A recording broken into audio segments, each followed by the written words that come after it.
But I'll tell you this: like I was with Kellen for a couple years. Kellen and I competed to be a backup in Detroit for a couple years. He actually texted me last week or 2 weeks ago when I, was really critical of him on TV with some of his game plan, and he said, "Hey, thanks for the shout out. It's been a fun media week, LOL." So his personality, I think, has grown a lot. Like when I was with him, he was a little bit.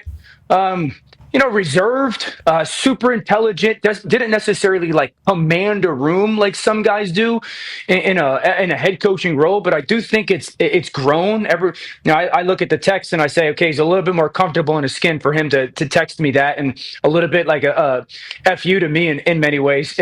So Whoa. I think if he's kind of grown in that role, he's super smart, and he's very much so smart enough. And I like the fact that he was in Dallas. I like the fact that he was in LA. I like the fact that he was in Philly, kind of experiencing a lot of different places. I think gives these coaches really good vantage points of what it looks like, what it doesn't look like. And so I'll be rooting for him. I think the world of him. Okay, so I like that he's texting you. Let's stay in Philadelphia. Has anybody else texted you from there? We shall see. No, Sirianni hasn't texted me back. On that note, Ty has a question for you. Okay, that is interesting to know. Obviously, we heard, the press conference yesterday. It is what it is. Wow. Unfortunately, but and Dan, we give you shit for it, but you obviously weren't the only guy saying stuff. People were killing Sirianni all season long. As you look at the Eagles right now, though, has he kind of eased a lot of those questions or concerns that people had all season, you think, with Philly going into the Super Bowl? And how likely is it, do you think, that the Eagles win the Super Bowl?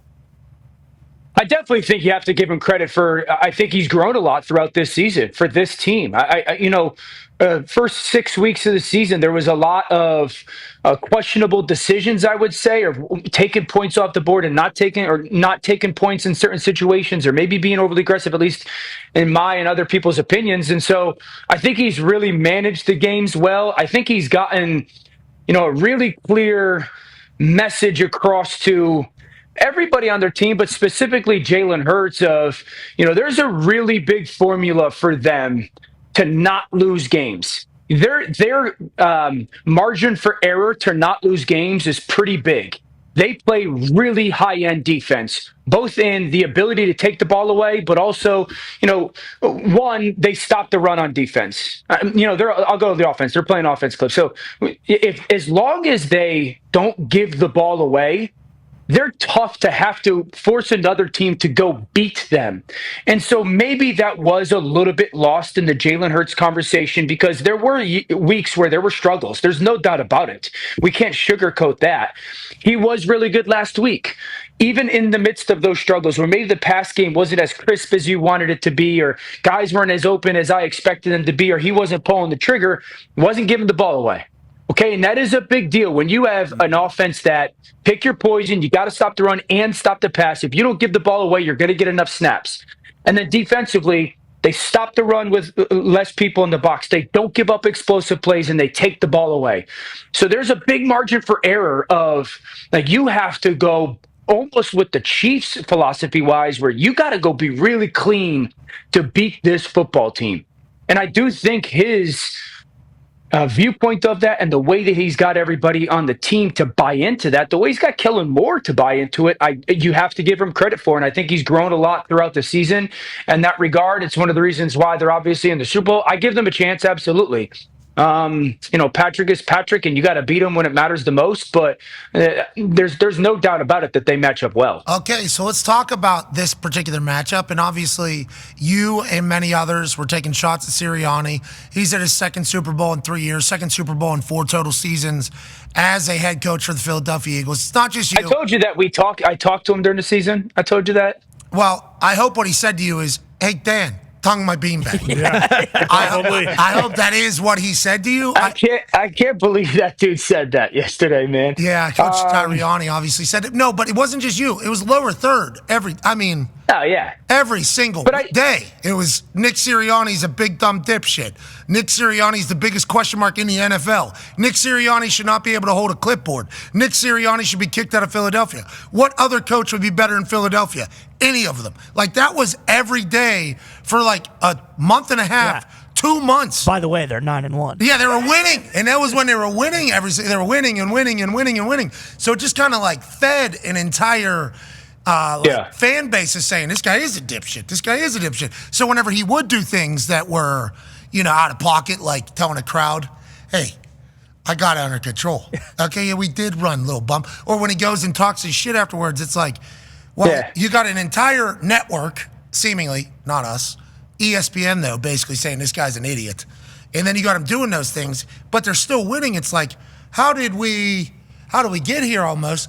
And a lot of people said, "Oh, it's because Dan Orlovsky wants his job." That is what people, because his family going back to Philadelphia loves it. Dan Cook. Trust me, that is not the case. Oh, okay. Not the case. Okay. No, but that was a thing. You guys seemingly had it out for him for a long time. Well, I think, I'll give you my perspective. My vantage point of it was obviously the way the season ended last year was, not good for them. And then you heard a lot of the reports, and then there was at least reports of, the disconnect between him and Jalen. And, it's by all accounts, it was getting said by multiple people that were pretty connected to the situation, I guess. And so you take that all in. And then at the beginning of the season, they did not look dominant.